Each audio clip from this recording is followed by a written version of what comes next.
pumped to welcome back our next guest to Off the Podium from the great sport of taekwondo, world championship medalist, and made his Olympic debut in Paris last year. And I'm so very pumped to learn about his experiences there. It's a pleasure to welcome back Leon Sejranovic. Leon, welcome back to Off the Podium.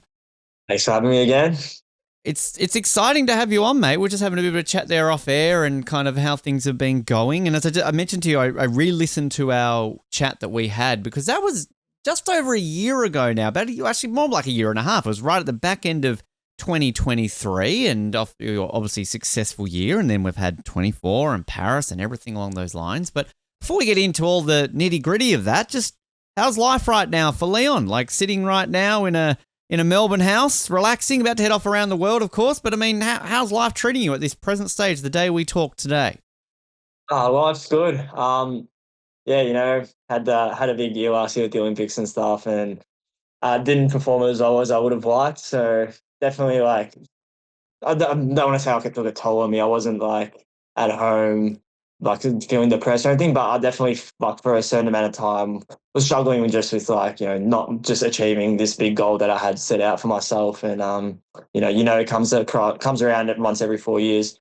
But now, I'm just happy and enjoying life, enjoying the process of training. So it's almost like the pressure of the Olympics because it's been removed. I'm back to seeing exactly why I love the sport so much, and just being around friends and teammates every day, and loving training and stuff like that. But also, just enjoying life, seeing friends, seeing family, and life's good at the moment. It's the reason I ask it sort of that way is because I think we are really in that period now where we're finding with a lot of guests we're getting back on the show now who are sort of, I don't want to say moved on from Paris, but have obviously sort of entered that next phase of their sporting journey, so to speak. Whereas, it's been a little bit now since the Olympics where maybe the disappointment or sort of the basing on performance, it's kind of moving now a little bit more in the rearview mirror and sort of looking towards now. Because I guess sort of it's almost, Paris is completely gone and now it's just all LA, I guess, sort of. I know we're still 3 and a bit years removed from the next Olympics, but I mean, I guess sort of that's where you're heading towards right now, isn't it?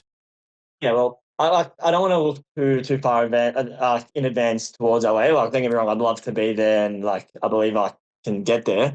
But there's so many little things, not little things, big things actually along the way that I don't want to take my eyes off the goals in the near future. So at the moment, I'm just like I said before, just enjoying the process of training every day, loving the sport that I do, living life, and just want to do as well as I can just this year.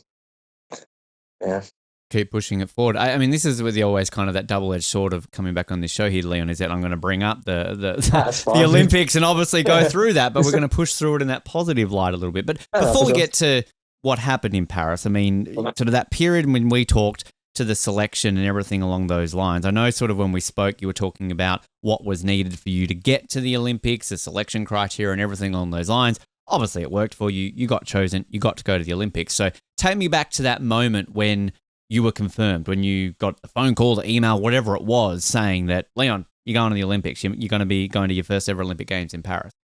Yeah. So by the time, once we found out when we get the phone call, we'd already had that Canada USA trip where it was kind of the last leg of competitions before selection.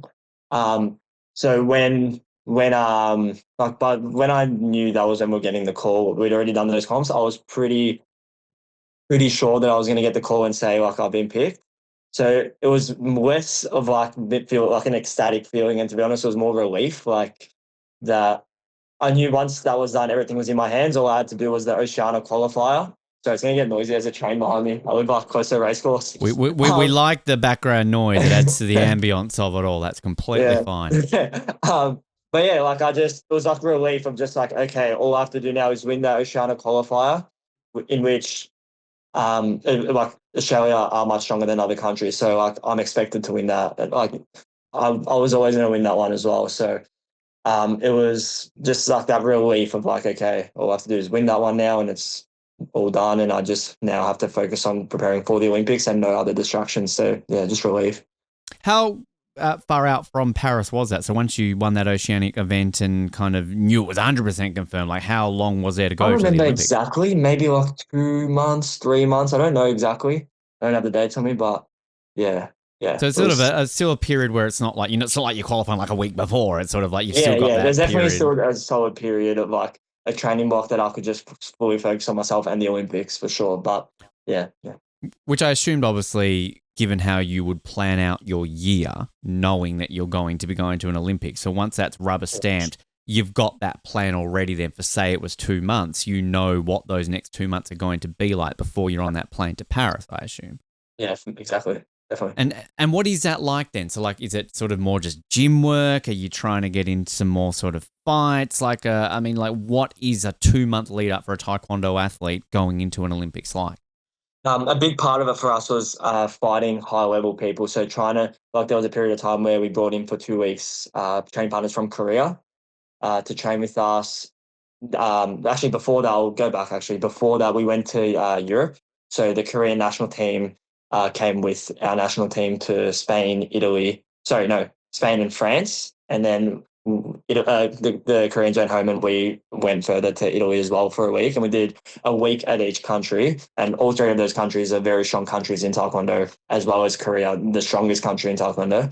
Yeah. Um, yeah, so like we just had training camps with all the best countries in the world, and a lot of those camps are just really focused on just fighting, like just sparring, not too many like it's obviously still drills and training like always, but much more of a focus on just fighting high quality opponents that you're going to get at the Olympics, like that caliber of fighter. So there was a big focus on that. Then when we did come back from that camp, a few weeks before the Olympics as well, maybe like roughly a month before the Olympics, or maybe even less. I can't remember the exact dates, but we had training partners from Korea come, everyone that was like in our weights of all the Aussies that were going to the Olympics as well.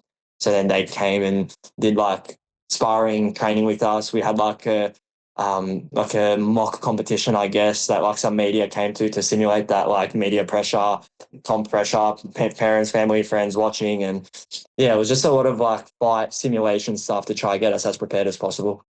It's fascinating you say the media pressure thing. What's that like? Do you just sort of have like commentators, sort of mock interviews afterwards? Like kind of like what does that entail? Well, going into it, to be honest, I thought it was going to be like mock interviews and stuff, but it turns out it was like Channel 7, Channel 9 and stuff. They actually just did an actual news piece on like, oh, the Aussie Taekwondo team has like, this mock competition to get them prepared for the Olympics and actually aired, which like I didn't know was going to, I didn't kind of realize until it was happening, but I didn't mind it. It was all right. But yeah, yeah. Because I always love hearing that from sort of athletes who are in sports that, don't get that attention until the Yeah. Olympics. Like if we're talking to a swimmer or, a track and field athlete, they're used to that sort of, every, event they go to. But obviously for yourself, it's something that you're not really getting that attention from. So, I mean, just sort of fast forwarding a little bit, how did you sort of deal with that level of attention in Paris versus like that mock little moment that you've got sort of in Australia? Because it's on a completely different scale once you're there at the Olympics, of course. Yeah. To be honest, it didn't bother me too much. I think maybe the first one or two interviews I did back in Australia in the lead up, I was like maybe a bit nervous or didn't know exactly what to say. But eventually I just got comfortable with it, I guess. And not like I don't want to say I was like media trained because I never actually had like media trained, but just because I got used to it, I just felt a bit more media trained. I felt like a bit more comfortable to know what to say and just manage those situations where you get asked something you didn't really expect or but yeah, no, to be honest, I actually just enjoy it. I think I just know it's good for our sport as well. The more we can be in front of the camera and to talk about Taekwondo and the lifestyle of being a Taekwondo athlete or whatever, it just helps Taekwondo in Australia as a whole. So just enjoy it, don't take it for granted. And yeah, didn't really make me feel more under pressure for competition, to be honest. Given that your events obviously aren't till the very back half of the second week, then when are you actually on the plane to Paris, basically to go over towards the Olympics? Yeah, so we got in roughly a week before we competed. So we missed the opening ceremony most of the first week of competition for like other sports and stuff, and got in. We were there pretty much just the second week. Because Stacey talked about that, and I find that interesting that you're like probably sitting on a couch watching the opening ceremony, watching all these medal events, and knowing that oh shit, like a week's time, I'm going to be over there. Like, is it strange to kind of feel all the Olympic fever in Australia, knowing that you're about to go over there and join that? Yeah, it's It was weird, yeah. It's like I'm in bed, like just got the opening ceremony on, watching it. I was like, oh, this feels really weird. Like I'm gonna be there. Why am I not there yet? Like it's just yeah, just weird. I don't know how else to put it. It did feel strange, but Yeah. um, I would, to be honest, I wish, obviously not possible because of just like room allocations and like stuff like that. But I wish I could have been there for the whole time. It would have been awesome. Um, but it is what it is. Like it was great regardless. Do you have a moment, and I always love asking this question, Leon, because it's always a different answer, that kind of it hit you that you were an Olympian? Was it, getting the accreditation, the uniform, stepping out on the map for the first time? Like, was there a moment where it kind of did hit you what you had achieved at that moment? I feel like, so I wasn't on the first day of competition for Taekwondo. So I had like on the first day of Taekwondo, like competing, like I was able to go and watch the actual comp, watch my teammates. Um, and I think just being in the crowd and realizing like firstly how beautiful the stadium was where we were competing, but also just the amount of people watching. Like you don't see that often for Taekwondo. In certain countries you have like big crowds, but it's nothing compared to the Olympics. And just yeah, just like looking around, hearing like people just like cheer when like cool kicks happen, when you're just walking out to fight and all those things, and just being from the crowd point of view and realizing like, oh, this is fucking massive, like this is Yeah. huge. So I think that was one moment, but even just before that, just having this big influx of like support from everyone, just like people messaging me saying congrats, saying good luck.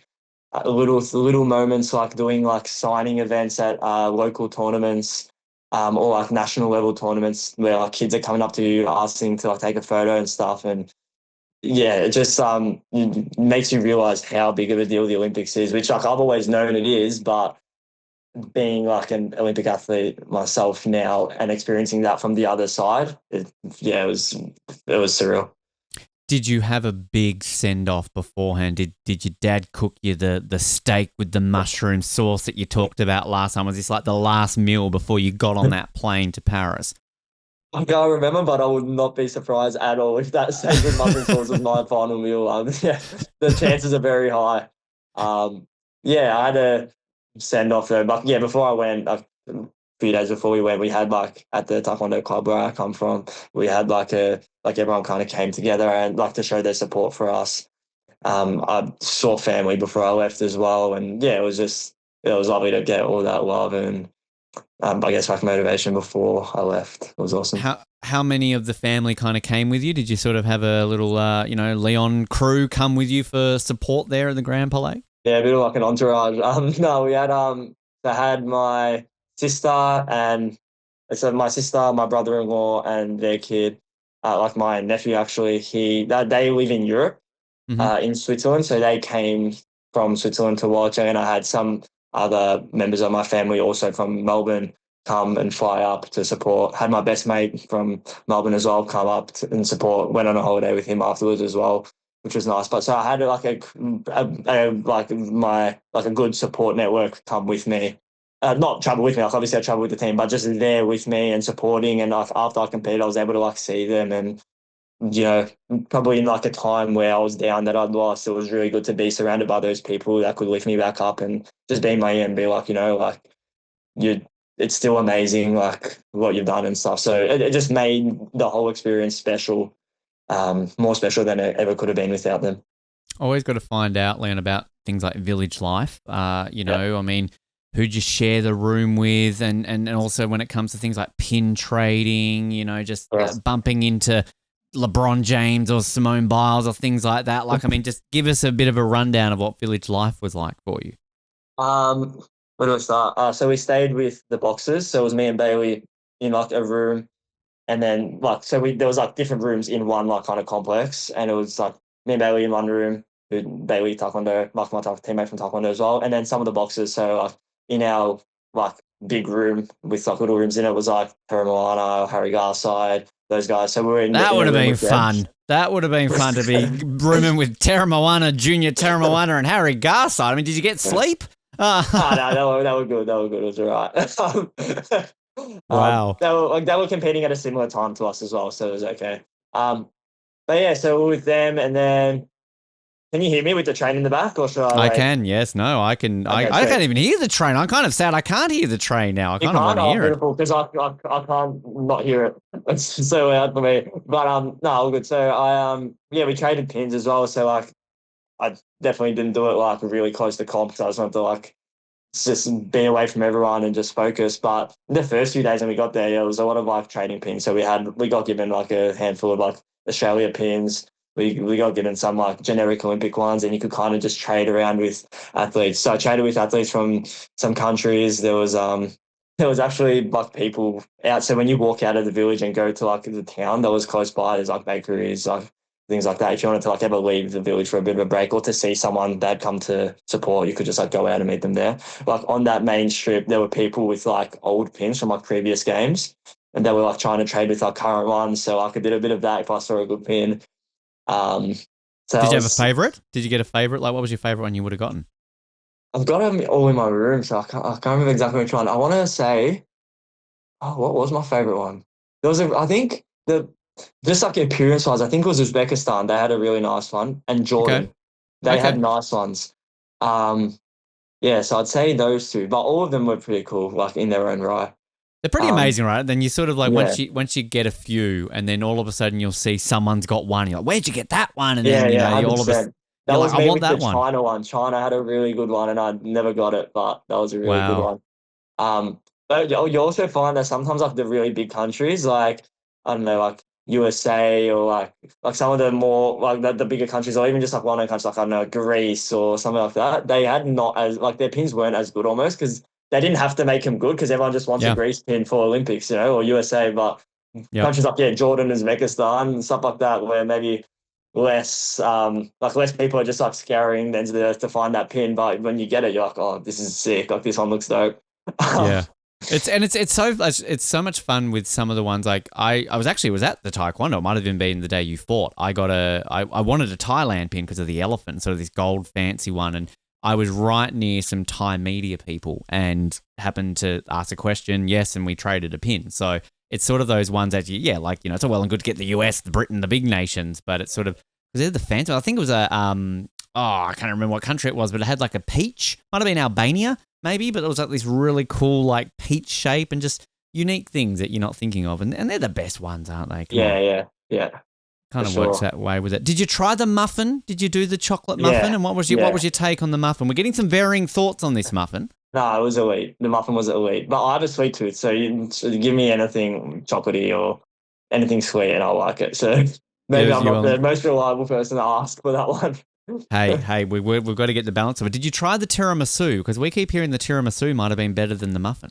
I'm not a big tiramisu person. I'm probably going to cop some backlash for this, but I'm just not a tiramisu person. But We're yeah. we're balancing the aisles out there because we like to try and kind of hear sort of from there and we're balancing it out quite well. Did you rub shoulders with anybody else? Like, I mean, even like on the Australian team, was there any sort of like of our athletes that maybe you sort of were keen to meet or bumped into or got to have a cool conversation with or something like that?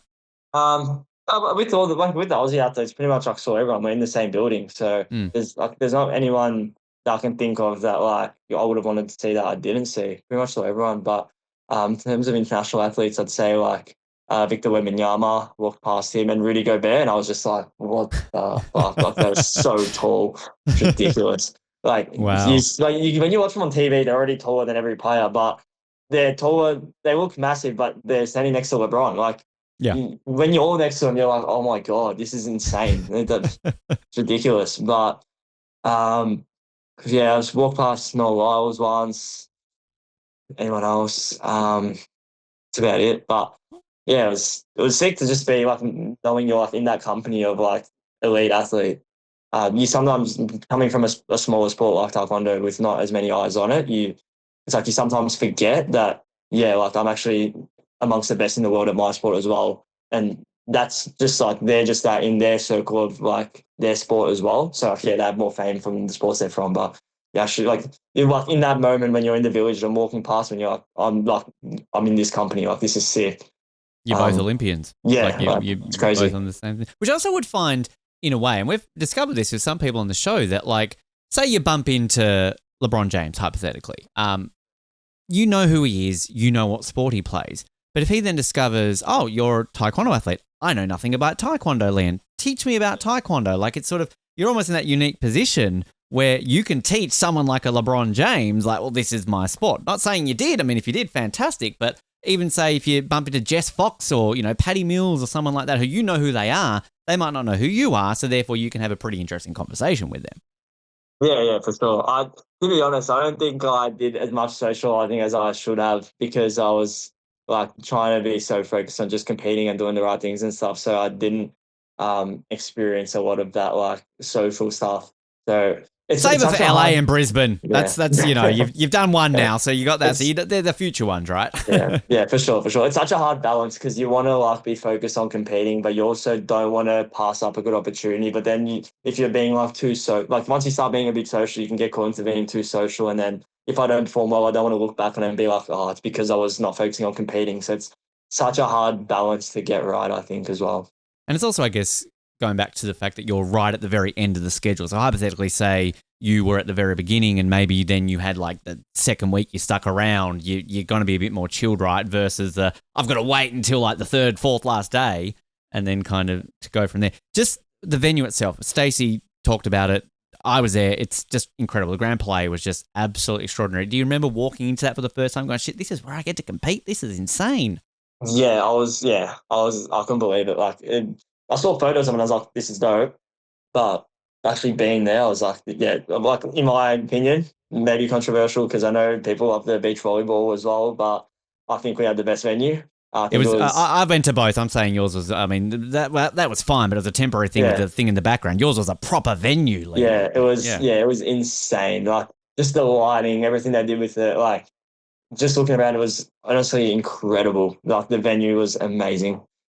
Yeah, Which the thing that I found too, and I said this with Stacey, that like I legitimately would walk around a corner and I feel like I was going to break something because everything just was so ornate and so beautiful. But one thing that I really appreciated about covering Taekwondo is the media center was like very well set up. And of all the sports that I covered, Taekwondo was the only one where the World Taekwondo Federation had gone out of their way to provide the media with like this is a guide to Taekwondo. Here's like a short little booklet. You may have never covered this before. Here are the basic rules. This is how it works, which was very helpful for someone like me who's not a Taekwondo journalist, so therefore it helped me. So I want to applaud the World Taekwondo Federation for providing such very valuable material at a beautiful venue. Like it made it a very good experience to be able to go and cover your sport. no, that's great to hear. That's awesome. Yeah, they're doing that very awesome. well. How were you feeling going into that? I mean, we obviously, when we talked to you last, you were going to win a medal, and obviously that was the goal, coming off the success of the World Championships and everything there. But just that mindset, do you remember sort of where you were at heading into the competition phase of the Olympics? Yeah. I haven't really spoken about this anywhere in public, to be honest, but I getting closer and closer to the Olympics, I didn't have the best prep. So like mentally I felt sharp and like all that and like skill wise and everything, I felt like I was in a really good place. But in Italy, right before we came back, so this is maybe around a month before we leave for the games, um, I fell pretty bad on my shoulder and I sprained my AC joint and I think it was a grade 4 sprain, which I didn't even know you could do grade 4 sprains to things. Like I thought it was just like grade 1, 2, 3. But I got scan results. It was like grade 4 AC joint sprain. So like it affected my training a lot. So like at that time, in the gym, I'm benching maybe like I think my max was one RM, 105 kilos, and I went to not being able to bench pretty much. I've only really started benching without a block like 3 weeks ago. Um, Wow.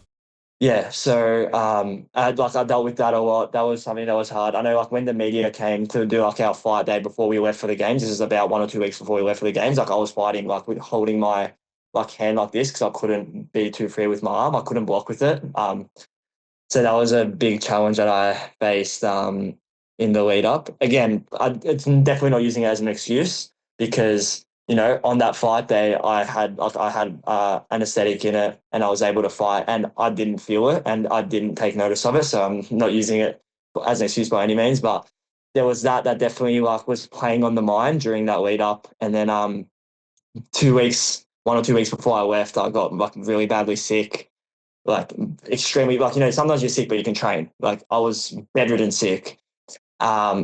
And I was out for like a week and a half. Came back for like 1 or 2 days training because I was like starting to feel a bit better. Got like bedridden sick again for another week. So I don't know if it was the same thing, something else. And I came back to training and really only had 4 days of training before leaving for the games. Um, and then we had that 1 week of training at the games before competing. So I think it affected my fitness a bit. I think I mostly gained back most of my fitness by comp time, but it's just that like, in that last month, it wasn't ideal to have that many things impact the prep. And for me, it's not an excuse because to be honest as well, the way I felt the fights went, I don't think the result would have been very different if I had a better prep. Maybe they would have, I don't know, but by no means am I trying to say all that, but more just speaking to your question of like my mindset going in. It was a lot of like battling myself internally of like dealing with all these things, but like talking to myself saying like, no, it doesn't matter. Like all that matters is being sharp on the day. And if it's your day and you make the right decisions, the circumstances don't matter because there are so many examples of athletes having terrible preps and winning because they have the right mindset. And I was just trying to like talk that into myself as much as I could and stay positive and just do everything that was within my control to just have the best output as I could on comp day. Because it's that mentality of it, as you were just saying there, that I can imagine that it is playing into your mind, because I also can imagine you're wondering, is this going to affect me on the day? Like, how is this? Because you've had maybe not the preparation that you wanted. You're going into your first Olympics. There's everything that's sort of all funneling in it at once. So were you able to have an outlet in terms of that mental? I know you sort of talked last time that you don't really work a lot with sports psychologists, but did you have like a friend, a coach, like somebody you were able to sort of talk that out with and try to sort of get your mind in the right spot that you needed it to be? Yeah. I mean, I just spoke to my support network stuff. My friends knew about it. My dad knew about it. My coaches knew about it. My coaches probably helped me the most. Just keeping me at ease. I think they could tell like when I would come back to training, that first day I'm back from being sick, like I'm trying to train really hard because I want to get my fitness back. And they're just like, no, you have to relax.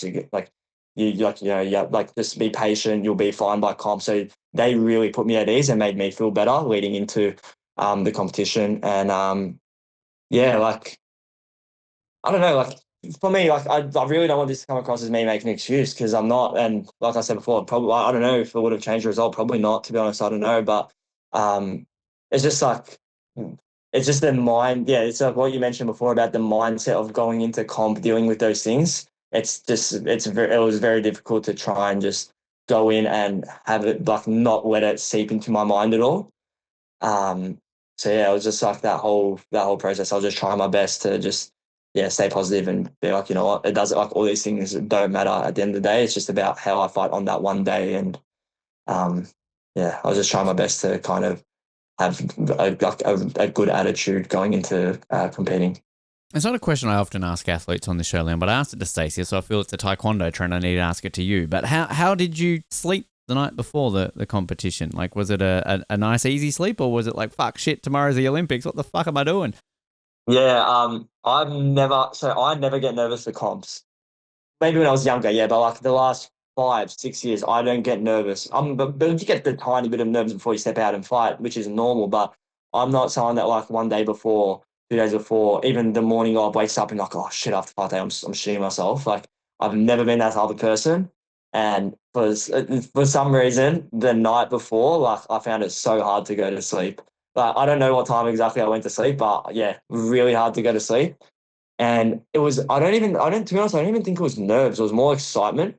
Um, Mm. just like knowing, like, you're trying to go to sleep and like, oh my God, tomorrow I'm fighting. There's millions of people watching. Like, and it's what I've trained for my whole entire life. Like, I didn't expect it. I was going into it just fully confident. Oh, yeah, I'll just sleep. It's normal. I'm not even nervous. And I wasn't nervous, but yeah, there's that excitement just got me and I'm trying to go to sleep and my mind's just ticking, like visualizing things. And yeah, I was fighting demons that night trying to go to sleep. It was crazy.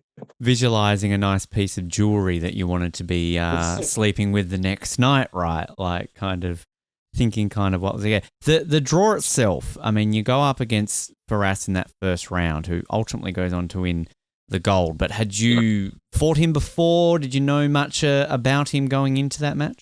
No, I never fought him before. I knew a lot about him. So he's actually, believe it or not, this is gonna surprise you if you didn't know already, but he for world championships, he fights under 74 kilos. So the same way I fight. So he doesn't actually fight Eddie.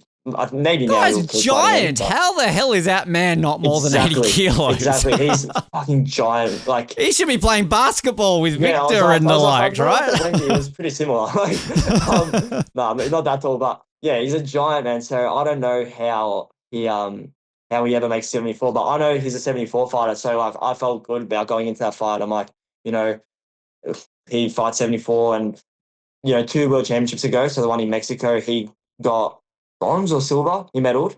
Um, I didn't medal that one. I lost round of 16. Then in Azerbaijan, I got bronze, and he lost first fight. Actually, unlucky draw. He versed the medalist first round as well. But yeah, like he didn't medal. So I was like, he's a 74. I feel like I can do well against him. I knew he was tall and that was going to be a big challenge, but I really felt confident going into that. Even all things, like I said before about being sick and stuff, like didn't matter. Like I was still actually very confident going into that fight. Um, we did our research as well, had a game plan that I wanted to stick to when I was fighting. So all those things I felt really confident in. And yeah, unfortunately, didn't work out. He ended up being on fire. Like that was his day. No one was going to beat him that day. I think the whole Yeah. competition, he got one kick or two kicks scored on him the entire day. Every other point he lost was like a warning. Like insane start to go that many fights against the world's best and barely get touched. So yeah, he was on and I wasn't good enough. Well, I'll come back to the fight in a moment, but like, does it, in a way, and this is a weird question probably to ask you, Leon, because you don't want to lose, but like, if you're going to lose, do you want to lose to the guy who's going to go on and win? I mean, it helped you for the repechage, which we'll get to, but like, ultimately, you can sit here now, 9 months removed and go, well, hey, I went out to the best in the world in that first round. I mean, to be honest, it's a good thing to say. Like, yeah, when you say it all, like, yeah, but when I'm talking to family about it and they're like, oh, but you also gold medalist, like, it's not that bad. Like, I guess it dampens it a bit, but no one really cares, to be honest. Like, it doesn't, like, you lost, like, you didn't medal. I'm not saying sitting here saying I'm a failure because I didn't medal, by no means do I think that. But, in terms of just like looking at, like, did you succeed at the Olympic Games? It doesn't matter who you lost to. Like, I lost the first fight and, like, it is what it is, It's just got to look at it at face value and just be like, I should have been better, and that's it. Yours was that was the first time I'd ever witnessed taekwondo in person, because I think that was the first one that I got sent to, and I remember just sitting in the press tribune and just seeing this giant of a man and seeing him like coming up against you. I just rewatched it before we did this interview as well, from obviously the perspective of watching it on like a screen instead of being there, and it's just to see that level that he's able to sort of reach in. It's almost like his leg is kind of like this helicopter that you can't even see. I can't imagine what that's like seeing that. But how quickly does your strategy have to change when he comes out so quickly with those very high kicks? Because unless you've planned for that, like, I mean, you're obviously going to have to adapt to how he's fighting straight away. Like, how quickly were you having to change up what you had planned with the way he came out and fought against you? To be honest, nothing surprised me like during the fight. It was more frustration of me not being able to get into his distance. So at no point did I feel like I can't deal with it's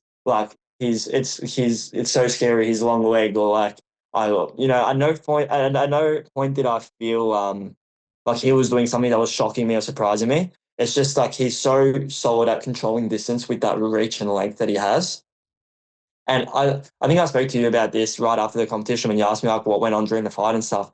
With a fighter that tall, if you're winning 1-2-0 and they have to come to you and chase, they're gonna make one or two mistakes here and there where you can capitalize, because they can't just sit behind their reach because they need to come and score.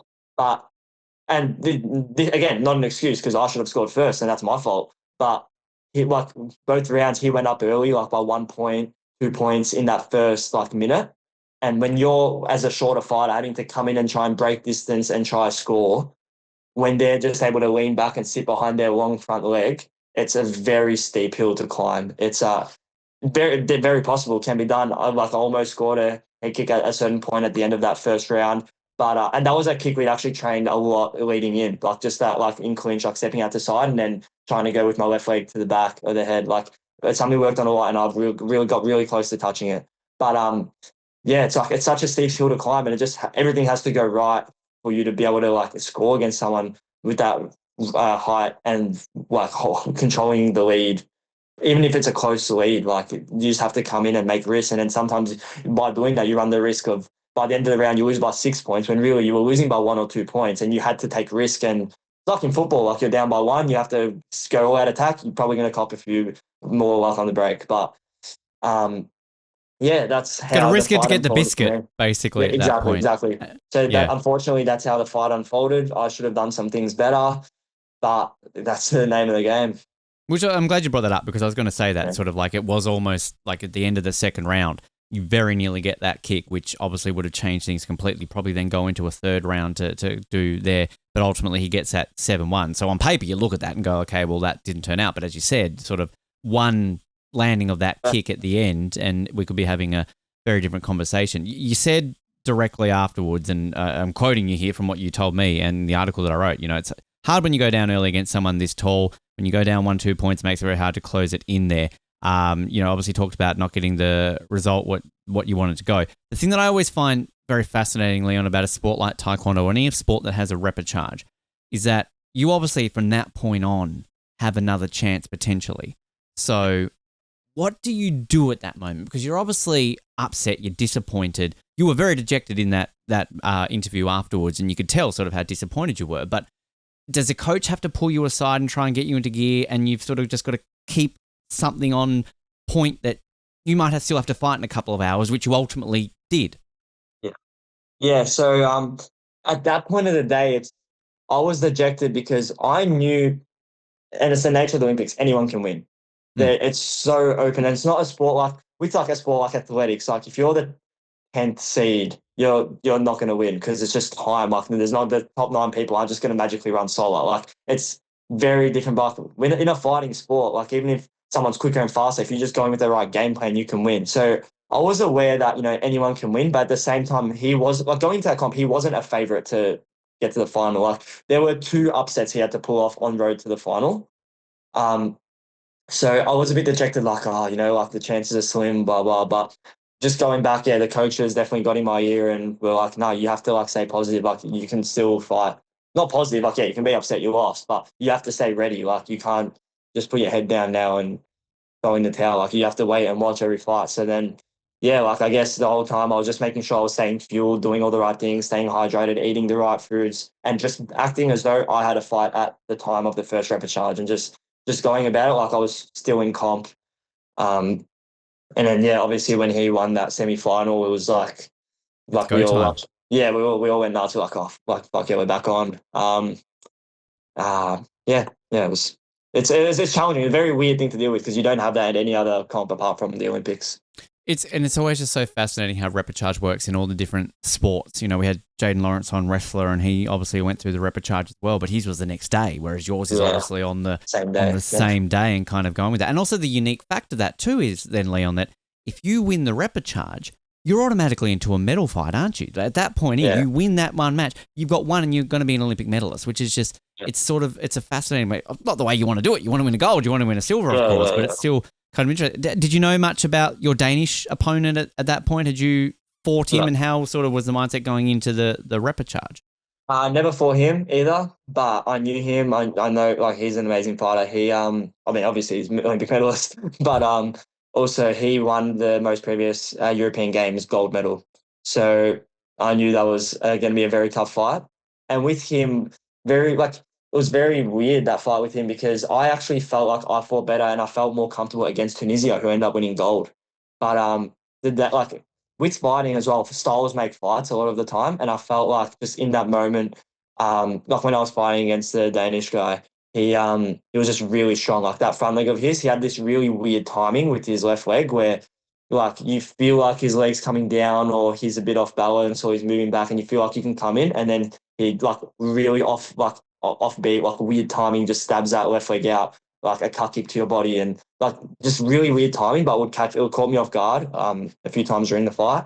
But also, yeah, just really strong. So it felt like every time we were kicking at the same time. And he's stronger. Like I'm a 74 and then I moved up to fight 80. He's an 80. And like I can like he's solid. So I can tell he's cutting weight to make 80 as well, whereas I'm putting on weight to fight in 80. So you could feel that like every time I was kicking with him, if we would kick at the same time, I just felt like I'll be bouncing back. Or when I'm blocking, I can just feel him being strong. As opposed to against Tunisia, where he ended up winning gold. But like I felt like our strength matched really well. Like it was just a reach, which I was managing like pretty well for most of the fight. Um, with the Danish guy, it was just a very different fight. Because you Yeah, talked about that sort of in our last chat about how you were obviously having to go up to the 80 because the 74 yeah. isn't an Olympic discipline. So, I mean, just reverting back a little bit to that and sort of in the lead up, like, does that extra weight affect your general fighting style? And is that the moments where you feel it, or are you sort of adapting along the way, if that makes sense, once you're putting on the weight to kind of adapt your fighting style to the extra weight that you're carrying? Yeah, so it's such a trade-off where like if I had certain points where I would get heavy and like I'd try to get my weight to like 83 kilos to cut to 80, and in those moments I felt stronger but I felt slower, and my style of fighting, one of my like big like good factors is the fact that like I'm really good with my footwork and like being just agile and like just being springy while I'm fighting and like reactive, and it's hard to be like that when you're heavier than what your body wants to be, because Mm. like as much as I want to put all that weight on really well with muscle, it's not an easy task at all. And as much as I tried to do it, there were definitely points where like it wasn't all muscle. Like I was putting on a bit of weight that wasn't just, muscle. And I like trying to get that as right as possible. But then like when I would sit lighter, maybe when I'm like 78 kilos fighting in 80, I feel much sharper. My decision making's good. I'm springy. Everything's much better at the cost of having that strength. So sometimes when you're kicking with someone, you're bouncing off a bit. You don't feel like a physical match for them as well. So it's a bit of like just like pick your poison almost. That's how it felt. And yeah. So before we get back to that fight then, so do you now stay in the 80 and stay at that weight, or do you drop back to 74 and then go back to 80 for LA? Um, Again, not exactly public knowledge, but so I'm definitely going to go back to 74 for World Championships. And so with Taekwondo, it's like your opens, you fight in under 74. Mm-hmm. Or but for me, because I'm in a world division, some people just do 80 for everything or 68 for everything. But for me, like I'm a 74. That's where I'm at my best for sure. So I'll do 4 open tournaments and world championships and like even uni games, like any tournament that has world divisions, I will fight in under 74. And then for Grand Prix and Olympic Games, for them, you have to choose to go. I have to choose to either go under 80 or under 68. Um, so pretty much my plan, I'd have to see how well I can do it and see if it's going to be manageable. But my plan for the rest of this year is going to be to fight in under 74 at all the opens and World Championships, Uni Games, those comps. Where I have to choose an Olympic division, I'll stay in under 80 because I want to be as strong as possible in 74 when I fight 74 at World Champs this year. I have to, sorry, I don't want to be disrespectful to anyone I'm fighting. I have to qualify for World Champs still. The selection still hasn't happened, but my end goal is to go to the World Championships, and that's what I want to do in 74.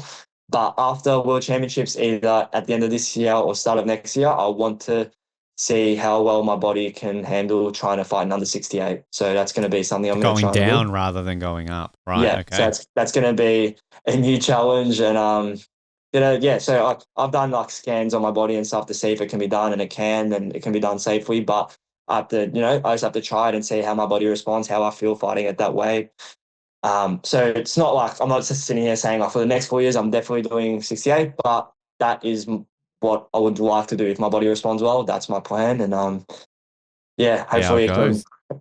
Maybe I'll be like the Tunisian and just be like really Maybe. tall and Yeah, up against a really not short. have to. I mean, I always find that fascinating, though, Leon, of the sort of the athletes in the weight-based sports where, yeah, like say their main division is in an Olympic division, so you've got to put on or lose. It's sort of, I guess, you're always weighing those options up with coaches and nutritionists about what's going to be working for you in the long term, essentially. So it's fascinating to hear that. Just on the fight though, with the Danish competitor, I mean that first round, very aggressive from you. Like it was very sort of tight in sort of that first round, and obviously then the second round. I mean, this is probably one of the dumbest questions I'm ever going to ask you, Leon, and you're welcome for this one.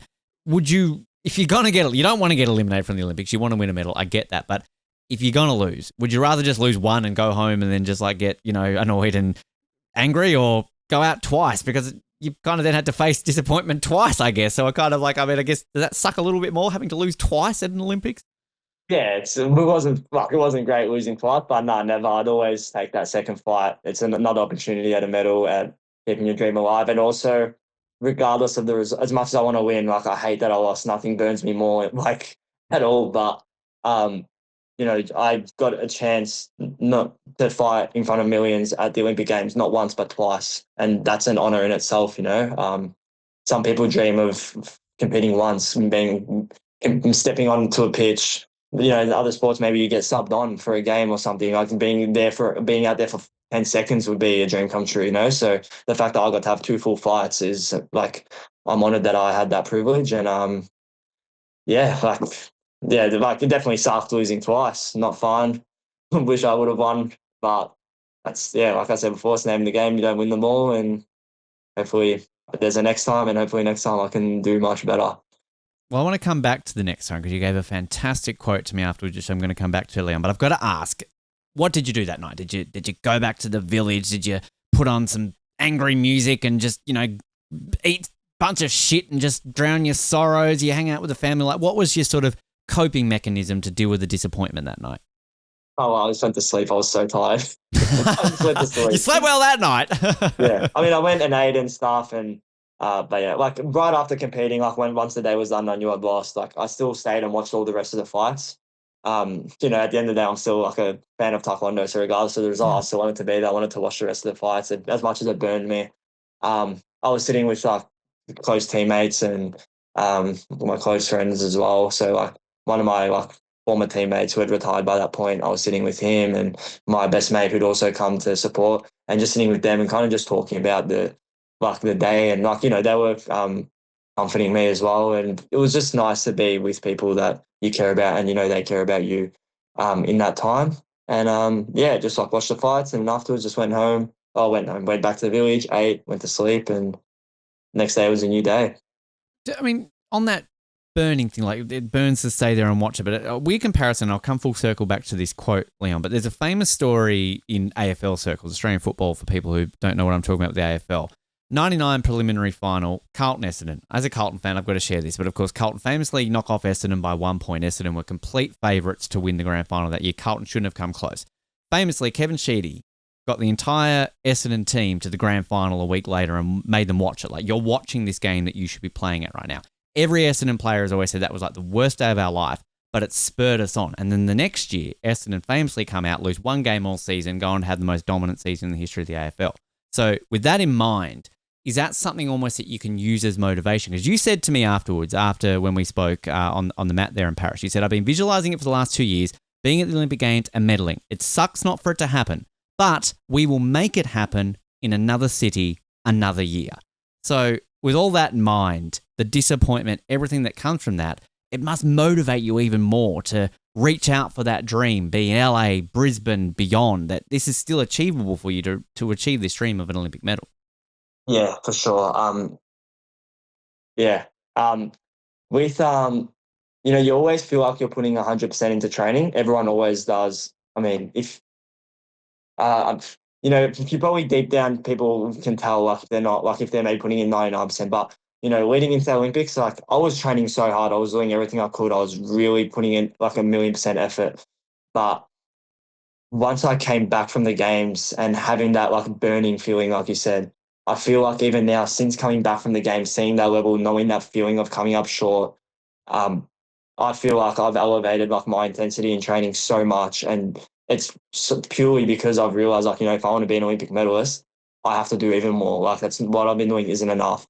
Even though I'm devoted my life to it, like it's still not enough. There's still more I can do. So I think like my training intensity, and even though intensity, I feel like my intensity was always there, but just focusing training, like such little things that you don't even notice until things have gone wrong, and then you self-reflect and realize this I should have done better. So things like I always train 100% in terms of like my output. Like I'll never look back and say like I didn't train hard enough, but I can say like I wasn't maybe focused enough. So there's times where like maybe I go into training and I'm not like maybe there's distractions or something's going on in my life or something like that, and even though my output is high, like if you had a heart rate monitor on me, I'm probably like training through the roof, like high intensity. but my focus isn't there. So maybe like after I finish a drill, I'm not 100% like ready for like if someone was to kick me, and like I'm not replicating a fight scenario at 100% real, like being realistic and 100% focused on whoever's holding the pads for me, and such little details that make a champion that like I feel like looking back on it, probably I wasn't doing as well as I should have been. So um, little things like that now I've just zoned in on so much more since coming back from the games in my training. And I think that um, that's something that I've found as like translated in the way I've been fighting as well recently. Yeah, so like I think that's a massive thing that like came from what you said, like just that burning feeling. But also touching on what you said before, it's actually I actually kind of got goosebumps with you saying that because like the Essendon story, because at the um at the World Championships in Mexico, I lost in the round of 16 to the eventual gold medalist. And I remember staying and watching the semi-finals and the finals for that tournament. And with the semi-finals and finals, firstly, with not like the Olympics, with Worlds, when you're in the semi-final, you've medaled. You're getting, if you lose a semi, you're getting a bronze. So I'm sitting there next to one of my teammates, Yusuf, and we're watching all the fights that day. And I remember seeing like all the people like from my division, they're like walking out, and like they walk out, the music hits. It's Mexico, who is like a taekwondo mad nation as well. So like the crowd just going nuts. They're all walking out, and I'm like, I remember just looking at Yusuf and being like, "Fuck, this burns!" Like just feeling like I wish that was me. Like, and I remember like we were talking to each other, and I said like, next time, like I'm gonna be there." And you yeah, were. in Azerbaijan, I was the next Worlds. I had my semi-finals, had my medal moment, and yeah, I guess I'd never said it to anyone. I wasn't like sitting with people to say it, but when I was watching the Olympics, like the fights after myself, the medal rounds and stuff, I just had that same feeling where it just burned so much, and I just knew like saying to myself like I'll do whatever it takes. If I come up short, I come up short, but I'm gonna do whatever it takes to get myself to be in that position and medal at the Olympic Games at the next one. So Look yeah. out, LA, and obviously Brisbane afterwards. You'll be going for your second gold in front of the home fans, and as we know, Australia is 100% for winning gold medals at a home Olympics when taekwondo's involved. So I'm just saying, That's true. it's a guarantee that we're winning a gold medal in 2032 in taekwondo, and it's going to be you, it's going to be Stacey, it's going to be everyone, right? All the divisions. That's how we say that with it. Should also mention to you, I know you're a North Melbourne fan. North Melbourne did win the grand final in 1999, so just to bring up the memories there to make you feel a little bit happier there as well. I know you did the closing ceremony. Tell us about that experience. What was that like? Sort of a nice way to cap off, obviously, your Olympic experience. Yeah, I think by that point I'd come to terms with like the result and stuff, and like I was definitely still upset, but I was okay with it. Like I accepted it, and for me, I was just like I said to myself, you have to enjoy the rest of this experience. Like this, like if you don't enjoy it now because you're feeling sad, like you're never going to forgive yourself because again, like it's a once in a lifetime opportunity to be at an Olympic Games closing ceremony.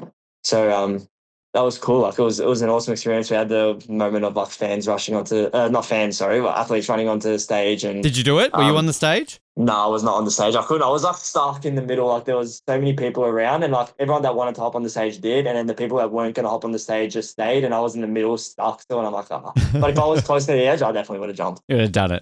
Yeah, I would have jumped. Wouldn't have been able to help it. But that was a funny moment. There were like all these rumors about Snoop Dogg's going to be there. Snoop Dogg's going to be there, and like. He was on a beach in LA. Happen, but I did not let my hopes I did not let my hopes go up because I was just like, this is like, there's no way. Like, yeah. Well, he was there for 2 whole weeks, wasn't he? Like, he buggered off pretty quickly when he was meant to be there, but he was there for the other 2 weeks. Come on, Snoop. Yeah. So I think a lot of the athletes are bummed out by that. I was too, but like I think I tried to keep myself realistic. I'm like, no, this isn't going to happen. You got to hang out with Tom Cruise, though. Were you near Tom Cruise at all? Tom Cruise, he was on the bloody TV. Yeah, but when Tom Cruise jumped into the stadium, when he jumped in, he was in the stadium. Sorry. I wasn't nowhere near that, but I guess that was kind of cool. I think, but to be honest, I found I think it was just the experience. My highlight of the closing ceremony wasn't even the actual performances. Not to be again disrespectful to anyone that performed, but the highlight for me was just like. Actually, 2 things. One was like in the tunnels before we walked out, all the countries were doing like their own chants. I think we were singing like some songs as well. I can't remember exactly what we were singing, but Hmm. like we were singing songs. Other countries are doing their country's chants, and it was just a sick atmosphere. And everyone, it was just almost like we've all competed against each other. Now let's just come together and like celebrate and have a good time. But also, yeah, just walking out to fight at like at our comp venue was amazing. Like the venue was beautiful and stuff. But walking out in the big stadium was like you're walking around and like the whole stadium is just packed, like sold out, and you're just looking around. It was insane to see how many people. Like you're just walking in the middle of the track, and you're just surrounded by everyone. And it was insane. And that was another moment where I kind of just hit me, and I'm like, holy shit! Like I'm a part of something this big. Like I Yeah. mean, I'm at a centerpiece of it. Like I'm an athlete. Like it was crazy. Just to see how many people were there. Yeah. And I heard the Australian party was pretty decent afterwards as well, after the closing ceremony. Yeah, it was fun. It was fun. Yep, yep. What stays in the party? What happens in the party stays in the party, Leon. We don't talk about it.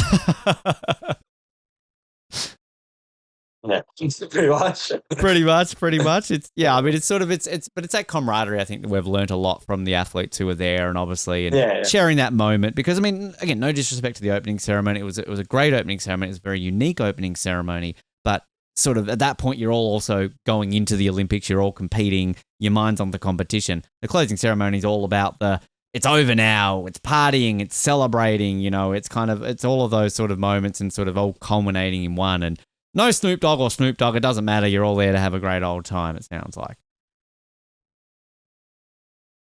yeah, definitely. It was just everyone just came together and was just like, let's just have fun and enjoy that we're a part of this awesome experience. In terms of, we're going to wrap it up, Leon, with a set of fun get-to-know questions, similar to what we asked last time, but they're a little bit different. But you and I were talking a little bit off air about sort of the year ahead for you, at least here in 2025. You've got a World Championships later this year in China to obviously go a couple better than the bronze that you got in Azerbaijan a couple of years, but you've also got the World Uni Games as well that you're looking to go to. So I guess big year for you and sort of high hopes, I'm guessing, for both the Uni Games and the World Champs and all the other competitions too, of course, that you're going towards. Yeah, definitely. So, yeah, like I said before, I still have to get selected for those comps. I have to win the national selections. But yeah, my goal for this year, especially being a year where I get to fight 74 a lot because of the world champs and stuff, which is my like the weight division where I feel most comfortable, and I feel like I'm at my prime, in my peak at that weight division. I feel like, yeah, coming off that 2023 Worlds medal this year, I want to just take it up, like take it further, and I want to do it like just putting it out there and vocalizing. Like I said to so many people around me now, like I don't want to go and like in Azerbaijan, I went and I wanted to medal. Like I was always like, I want to medal at Worlds. I want to medal at Worlds, but this time, like I've already medaled, like, and I feel like I'm so much of a better fighter than I was in 2023, and I just feel like my goal for this year is to win gold at Worlds, not just medal. And same as Uni Games, I guess, just I want to win gold, and I don't want to I don't want to get that bronze medal or like get into that semi final and be like, oh, I medaled again, like job done. Not that I felt like that the first time, definitely not. But at the start of the day, I wasn't thinking I want to win gold. I was thinking like a medal would be good. Now it's like I'm not content if I don't like win gold.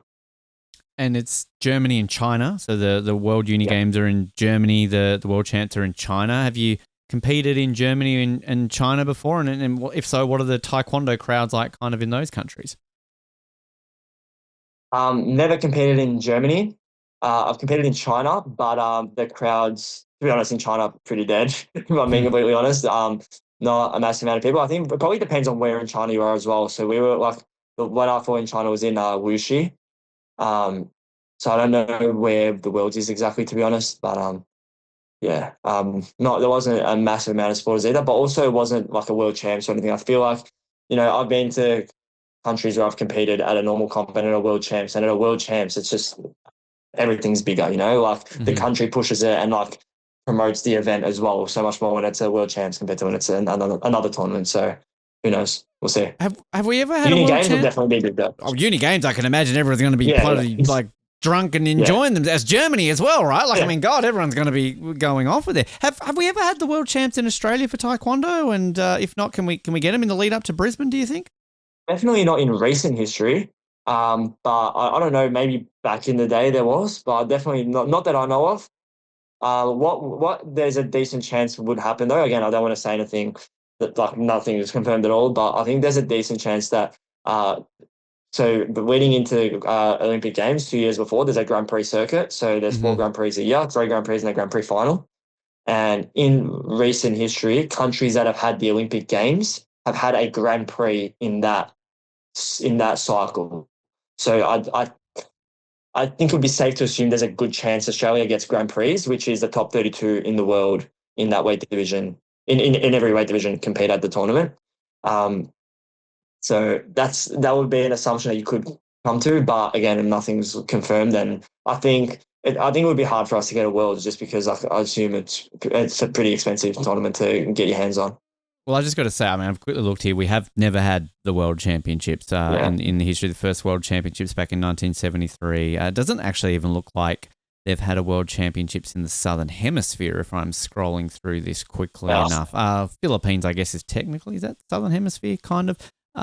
So that's there. Ecuador would be if I'm going down south there, then South America. But at least the good news is, though, with Brisbane announcing that they're finally going to have some venues, that potentially we now know that will be a venue for the sport in 2032. So hopefully that means that we can maybe track the Grand Prix, as you said, or maybe a World Championships. I mean, Adelaide's got of all places, Adelaide had the World Beach Volleyball Championships. So I'm sure it's not that hard for us to get a Taekwondo World Champ. No disrespect to Adelaide, great city, but not a lot of beaches, I would assume, to hold a World Beach Volleyball Championship there, Leon. As I said, we've got 10 new questions. We asked you a set of get-to-know style questions, which put you on the spot a little bit. You were telling me a little bit last time, but I think these ones are a little bit different for you now, Leon. So I'm intrigued to see how you go with these ones. Are you ready? Do you need like a moment to take a breath, prepare yourself for these, or are you good to go?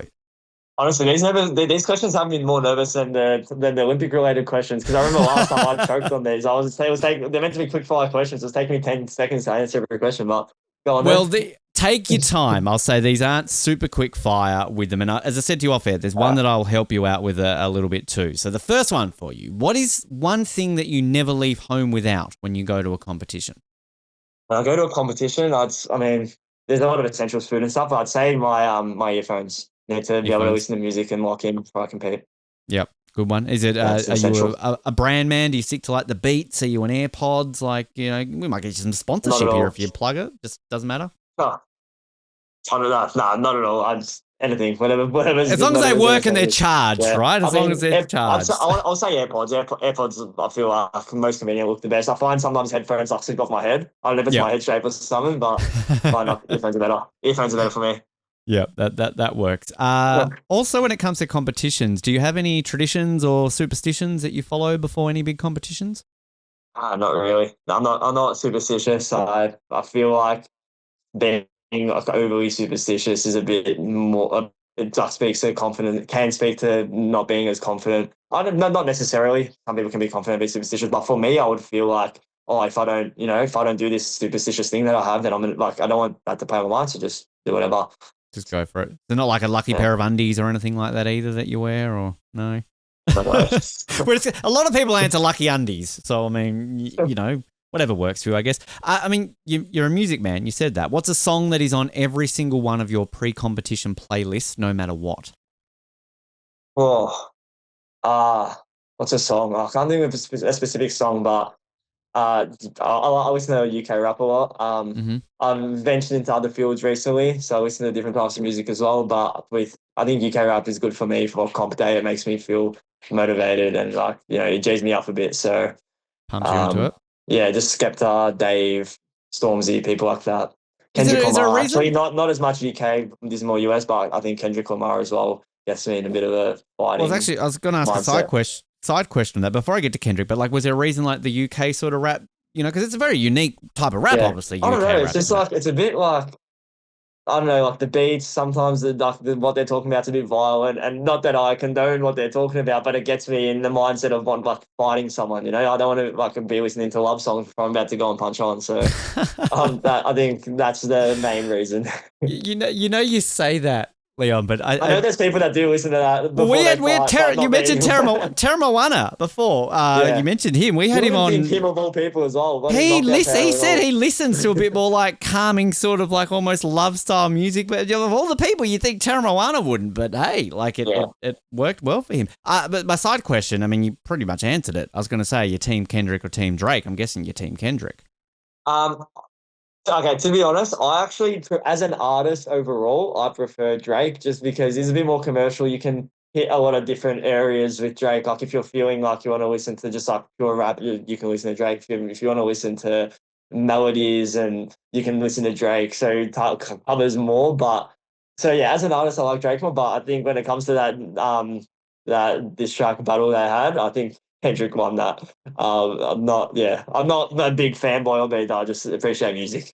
I love asking this question now because I'm being honest with you, Lee, and I'm too old to even understand what the fuck's going on between the two of them, to be fair. But like, we're obviously very Canadian on this show too. So once we start getting more Canadians back on this show, I think the Drake column's going to raise a little bit more. So fair enough. Where's it sitting now? Have you got more people who think Kendrick? More Kendrick, I think. But actually, the one thing I found, I shared a post around the Super Bowl, and again, I put it down to I'm too old. I don't think I mean, I like some of Kendrick Lamar's songs. Don't get me wrong, but at the same time, the guy chirps like a bird. I don't understand it. So I posted a pretty like, what the fuck was this? This is the terrible performance.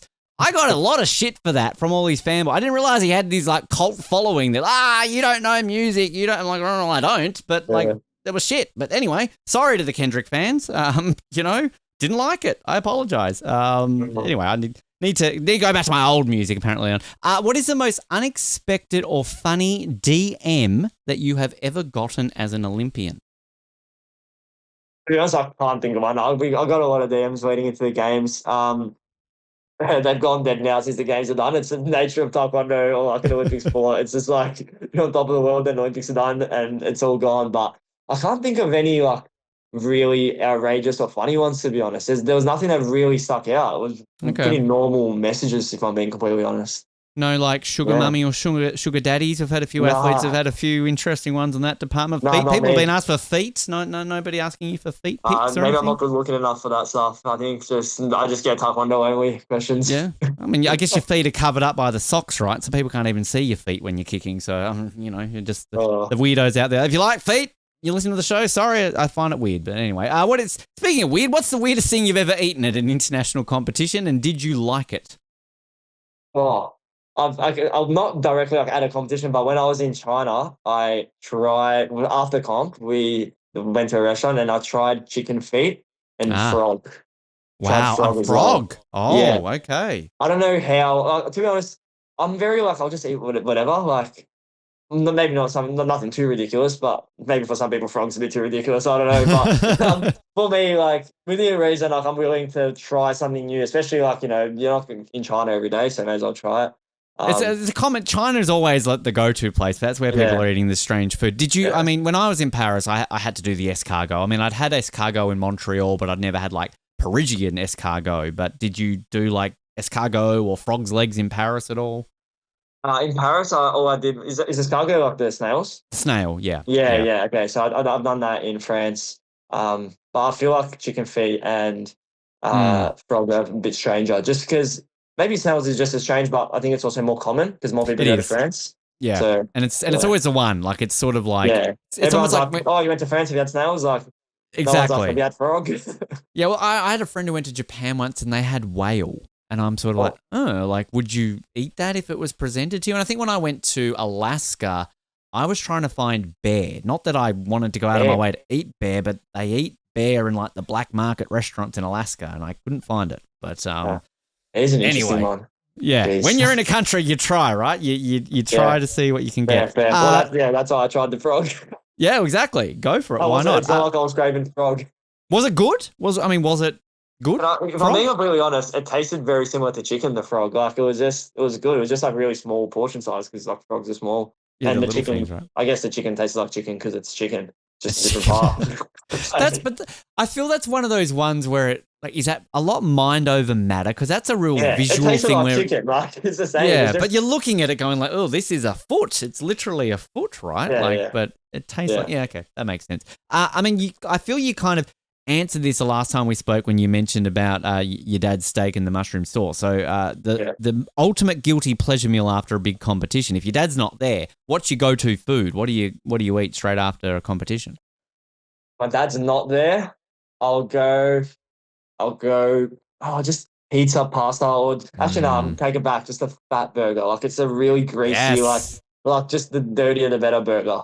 Oh, Yeah. yes. That's a good one. Were there any good burgers in the village? Because I know they didn't have fries in the village, did they? So I don't know if they had burgers Nah, in the no village. fries. They didn't like there wasn't any like really good burgers to be honest. Like there was nothing amazing, but there was so you had the food hall which had all like, pizza, actual meats, like just proper food. But Mm-hmm. then there was like on the side there was these like kind of caravans that sold more like fast food type food. And they had like fast food type burgers. It wasn't like branded like Macca's or anything, it was just like fast food. And they were good. I liked it just because, like, and that's what I had after competition as well to treat myself and like just eat whatever. But they weren't, to be honest, they weren't nothing incredible. They weren't an amazing burger. They were just really greasy and dirty, like I was saying. And I was just What you like, want? it's just melted cheese, a shit ton of oil, and meat and bread. And I was like, yeah, it's Oh, all I need. yes, please. Do you have a go-to burger place in Melbourne that you want to give a plug right now to, Leon? To be honest, I've been staying away from the burgers recently. I'm trying to lock in on my diet, but when I am being not as well behaved with my diet, roll stacks. Okay, Royal. Actually, I saw them Yeah. actually when I was in Melbourne recently. I didn't try them, Yeah. but okay. Next time I'm there, I I will will. I say will. though, for fried chicken, I'll go to Gummy. Okay, Gami. All right. Okay, Yeah. I like in Melbourne. Is it Sam's Chicken? It's like a Korean place, not far away from the Burke Street Mall. Quite a good place that I've always gone to. I have to go there then. I've never been. I have to give that a Yeah, try. they're good. There's always a bit of a line to get into it, but no, So, it's worth the wait if you want to wait there. If you could swap sports for a day with another Olympian, what would you do, and how do you think you would go? oh geez, like, Winter, how would I summer, go? Like, so any Olympic I sport. just keep my own skill set at it right now. Yeah, like if you were like, oh, I'd love to do the 100 meters and I would whoop Noah Lyle's ass, by all means, be honest. Um, so my sporting idol is Novak Djokovic. So Ah, I would swap with a tennis player and like hopefully be able to play Novak and just get spanked around for bloody 3 sets. But at least I got to play with him. But yeah, I'd say tennis. But as a sport, I love basketball as well. So I would love to play basketball. I'm not good at it at all, but I love basketball and yeah, I love tennis as well. So one of those I two. appreciate that you're a Novak fan, Liam, because I thought I was one of the only few Novak fans left in Australia because not many people in this country like him anymore. So I'm glad that there's a few more of us out there. I appreciate that.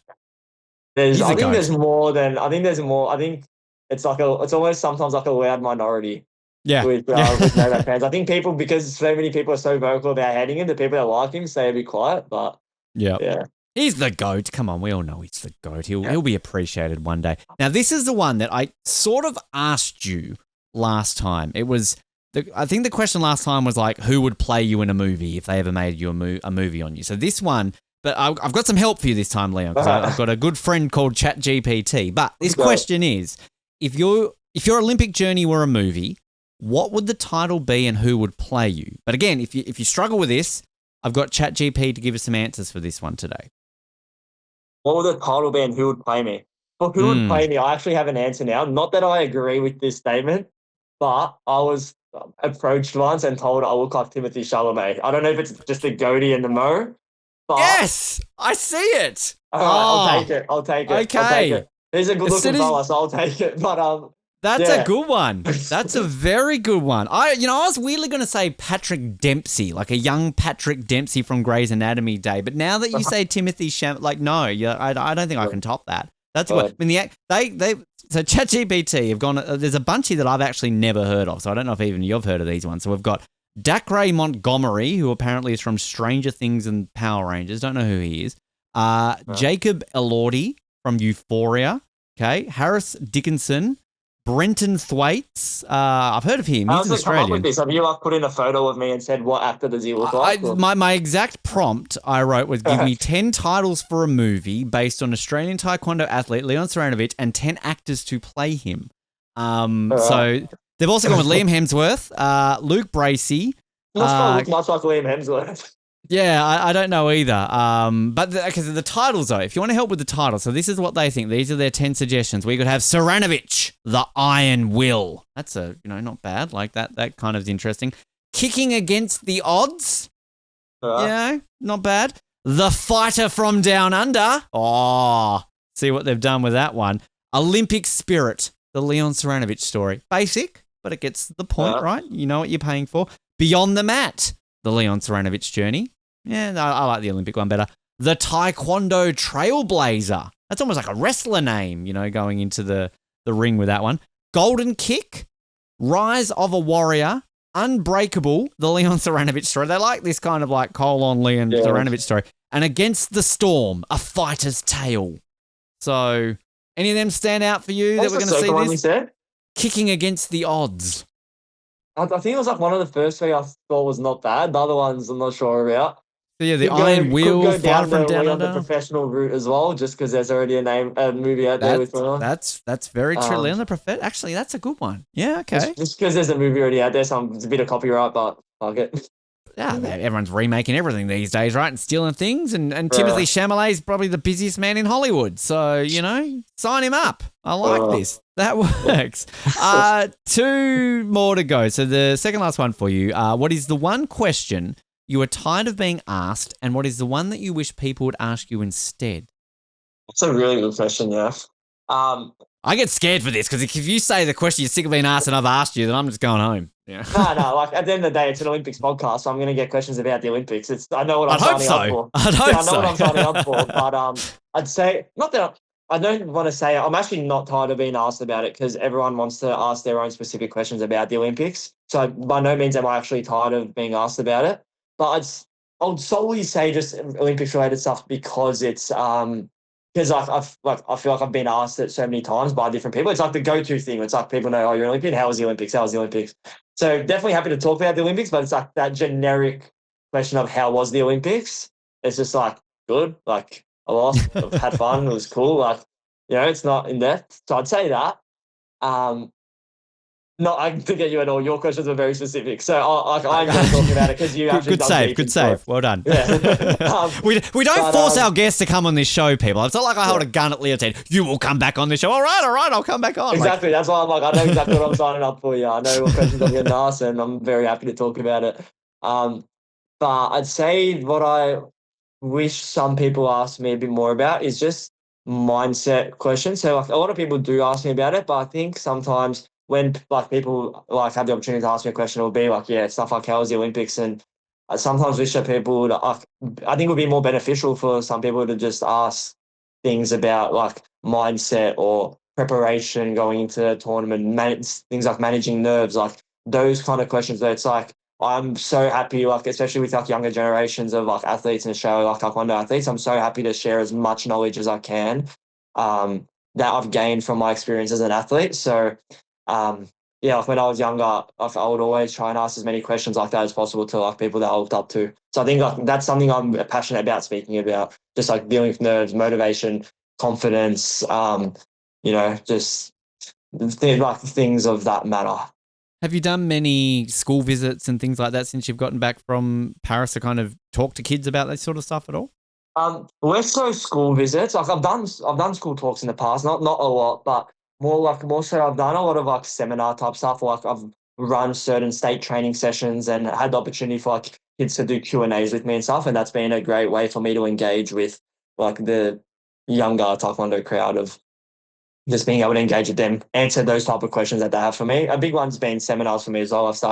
I did my first seminar this year and I'm going to do like many more throughout the year as well. Cause I just love getting in touch with the younger guys and trying to help grow taekwondo in Australia as much as I can. We want it to grow. Of course, definitely want it to grow. Actually, just a tangent before I get to the final question, actually, you refreshed my memory on one thing. Did you end up getting a mentor for your Australian Sports Hall of Fame scholarship? No, it wasn't a mentor. So it must have been like the tier 1, like right. I think it was just the tier 1 people that got a mentor. So tier 2, tier 3 didn't, and I was in tier 2. Right. So no mentor. But okay. To be honest, no Wayne Carey. With Combat Australia now, our wellbeings manager, is Lauren Burns, who was one of the people that I mentioned in the like when they asked like who do you want to be your mentor, and you got to like pick 2 or 3 people. Lauren Burns was one of them. Now she's our wellbeing person, so I guess I kind of have it now in a Not a way. bad one So to have, I yeah, guess, there with that. 25 years this year, too, since she won gold. 25th anniversary of Sydney later this year. Insane to think that. Final one for you, Leon. It's a deep one that we like to end on. It's usually a good way to close this out. What is one lesson that you have learnt from losing that you think has shaped you more than winning? everything. There's not a specific answer, but probably maybe not a specific answer, but everything. I think you always learn more from losing than winning. And every time it's a different lesson, and it's always like the lesson's just as beautiful, like you would like things from, some losses have shown me how to just behave after a loss and just to be humble and not blame other people and blame other situations and just, like when I was younger, when I lost, I would have been like, oh, the referee this and this happened and he did this and he grabbed me and like all these excuses which like when you're younger and not everyone, some people are younger and very mature about it, but I was probably less so like that. And now it's just like, taking accountability and knowing that whatever happens out there, it's on you and you're like, you have to focus on what you can control. That's like, I'd say the biggest lesson I've learned, but not just how you handle it, also just like technical things as well. Like if you win a fight but make a lot of mistakes in that fight, you kind of just put it behind you and be like, oh, I won, let's move on to the next one. Whereas when you lose that fight, you really go back and look at all those mistakes you made and really hone in on fixing those mistakes. So, at the Olympics as an example, do I wish I had an Olympic gold medal? Yes. But if I performed the way I did and somehow won gold that day, it's like I would not have learned all the things that I didn't do well in the preparation that I now do know. Like, not having 1,000,000% focus in every minute of every session, like things like that, that now, because I lost, I've had to reflect and be like, this is what I did wrong. These are the things I should have done better. So yeah. Why we end on that question, because I Yeah. feel get a nice little bookend to an already fantastic interview. Leon, mate, it's always a pleasure to get you on this show, and we really appreciate you being so open and honest about everything that happened in Paris, and we're going to cross all those fingers and toes between now and LA and everything that's going on this year and in between, and we'll definitely get you back on at some point in the future, be it before or after LA, Brisbane, or anywhere. We'll just get you on and chat about it and talk about everything that's happening with you in the world of Taekwondo. Yeah, sounds good. It's always a pleasure to be on here with you. And yeah, thanks so much for having me. And I hope I can be on again sometime soon.